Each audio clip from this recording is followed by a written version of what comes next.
Indian Defence Minister Rajnath Singh announced at the Naval Commanders Conference on the 6th of March 2023 that the local defence sector will receive orders worth more than $100 billion within 5 to 10 years. Singh emphasized the correlation between economic prosperity and security and highlighted the significant demand-creating potential of the defence sector, which is expected to bolster the country's economic growth. During his speech aboard the INS Vikrant, India's first indigenous aircraft carrier (IAC), Singh asserted that the defence sector is poised to contribute to the nation's economic development. Singh's announcement comes as India continues to increase its defence capabilities in response to escalating tensions with neighbouring China and Pakistan. The move to bolster the domestic defence sector is expected to enhance self-reliance and boost the country's economy. Although Indian Defence Minister Rajnath Singh refrained from disclosing specifics of the expected $100 billion worth of orders for the domestic defence sector, the Modi government has been issuing negative lists of defence equipment, prohibiting their import and promoting local production. The government has unveiled 4 lists outlining a gradual prohibition on imported weapons which are earmarked for domestic production over the next 5 to 6 years, with the 4th list scheduled for release in December 2028.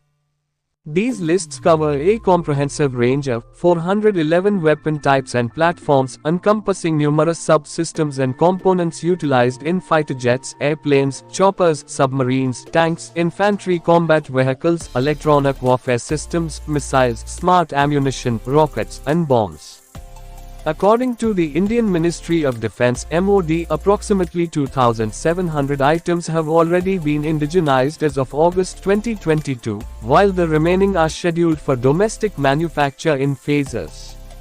According to reports, items listed on the 3rd list will pose the most significant challenge for India's defence industry due to their complexity. Over the past 3 years, the Modi government has consistently raised the portion of the Indian military's capital acquisition budget allocated to domestic procurement. The defence allocation for the local industry was 54% of the total procurement in 2020-21, 64% in 2021-22, and 68% in 2022-23. In this year's budget, the Modi government has allocated the domestic defence sector to 75% of the capital procurement budget. Since 2020, the Indian government has allocated more than 300,000 crore rupees ($40 billion) for the local defence industry, with 163 proposals worth 246,989.38 crore rupees ($33 billion) under various categories of capital procurement approved. Indian aerospace experts have indicated that the government has given precedence to a range of military assets such as aircraft, unmanned aerial vehicles, UAVs, tanks, troop carriers, subsystems, munitions, long, medium, and short-range missiles, and artillery. The analysts have further speculated that the aircraft category might incorporate several versions of Tejas, twin-engine deck-based fighter, advanced medium combat aircraft, transport aircraft like Dornier and Tata Airbus C-295, and trainers.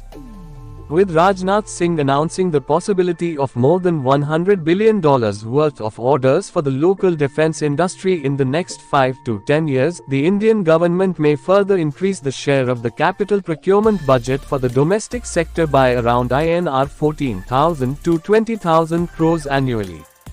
UAVs are an emerging category with shorter development times and faster deployments, according to Indian aerospace analysts.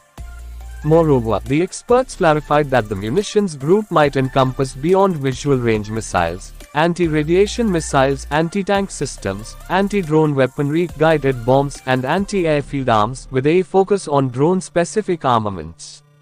The analysts observed that there is a likelihood of incorporating short and medium-range missiles, including BrahMos and Pralay, while the strategic missile count may also surge in view of China's territorial expansion.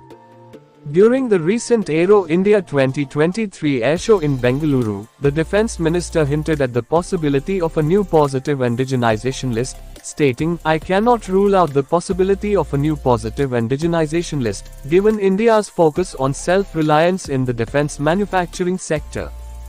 Furthermore, Singh reiterated India's efforts towards completely indigenizing the Tejas light combat aircraft (LCA), developed and produced by Hindustan Aeronautics Limited (HAL), stating that we are putting in all efforts to see that Tejas becomes 100% indigenized. However, reports indicate that the United States multinational conglomerate General Electric's plan to produce F-414 engines, which power India's Tejas LCA, in India, and some industry watchers feel it could jeopardize the Indian government's plan to achieve complete indigenization. However, this notion was disputed by most analysts, as the development of aero engine technology for military use necessitates a profound comprehension of a range of domains, including combustion, fluid dynamics, materials, and control theory. This knowledge is not easily obtainable from textbooks but is closely held by a few corporations, such as General Electric. India's quest to become a major player in the aero engine technology sector has been hindered by the absence of a fully operational wind tunnel facility. The facility plays a pivotal role in studying the aerodynamic characteristics of aircraft designs and evaluating engine performance for thousands of hours to assess fatigue characteristics and degradation. The lack of a wind tunnel means India cannot simulate or test an engine meant to function at altitudes between 40,000 to 50,000 feet or conduct validation on hundreds of components. Defense Minister Rajnath Singh admitted the challenge, promising government intervention to tackle the issue. Furthermore, the Indian government's target to increase the domestic content of the LCA Tejas has been delayed. The aerospace sector experts contend that India's indigenization goal implies producing all systems locally, including those made by overseas entities operating within India. As aforementioned, General Electric's plans to manufacture its F-414 engines in India have resulted in some speculation over its impact on India's efforts to achieve up to 100% indigenization of the LCA Tejas. However, this view has largely been dispelled as an incorrect assessment which is devoid of practicality. Furthermore, observers suggest that India may have to rely on future inventories for critical equipment to make it more financially viable, with the private sector partnering with General Electric suppliers to co-produce sub-assemblies to achieve the indigenization goal. Thanks for watching. Like, share, and subscribe.